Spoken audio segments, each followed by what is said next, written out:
Toute solidarité organisée risque parfois de s'enfermer dans une dérive bureaucratique ou administrative de traitement de cas ou de mesures politiques. Elle doit sans cesse se ressourcer dans cette charité qui jaillit du cœur de Dieu.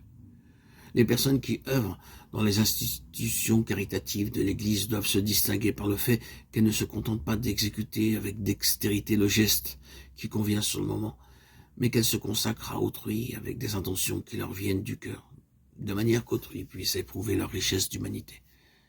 C'est pourquoi, en plus de la préparation professionnelle, il est nécessaire pour ces personnes d'avoir aussi et surtout une formation du cœur.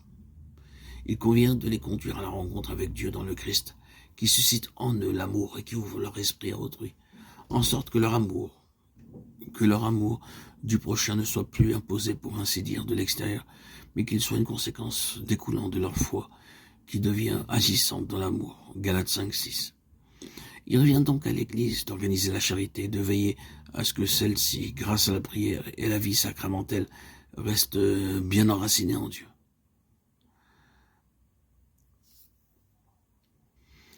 Et d'ailleurs, l'Église l'a fait tout au long de son histoire.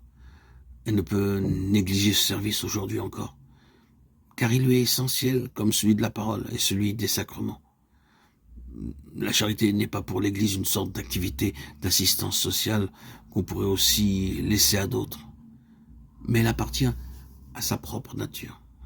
Elle est une expression de son essence elle-même, à laquelle elle ne peut renoncer. Il faut donc adresser une parole de reconnaissance et de remerciement à tous ceux qui participent d'une manière ou d'une autre à de telles activités. C'est ainsi que je vous propose, dans les prochains audios,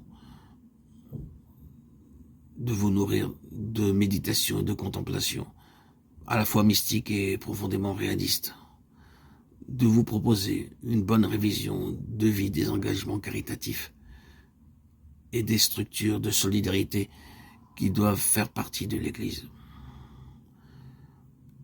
Ces méditations parleront à tous les croyants pour être source de réflexion pour tous ceux et celles qui s'interrogent. En effet, qui n'est pas concerné par l'amour? Puisque nous voyons, selon la tradition biblique, ce qu'est l'amour. Ce vrai visage de Dieu, ce visage qui est amour.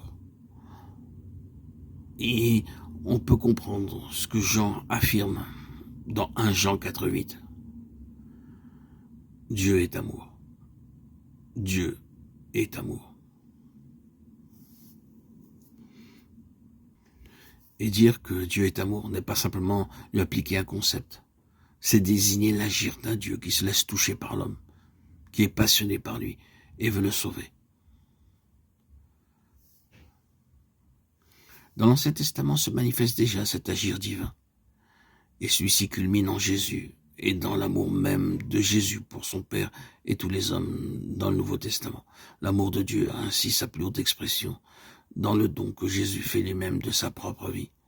Il se révèle dans le cœur, transperce ses sources de vie nouvelle. Il se communique dans le don de l'Esprit, se ressort dans chaque Eucharistie. Dans la célébration eucharistique, en effet, nous sommes invités à participer à cette offrande d'amour du Christ au Père pour tous les hommes. Amour de Dieu et amour des hommes sont si profondément unis. Communier au Christ, c'est communier à tous les hommes que Dieu aime. Avec lui, c'est devenir le prochain de tout homme, avec ce que cela implique de distance à parcourir, d'obstacles à franchir et de conversion à effectuer.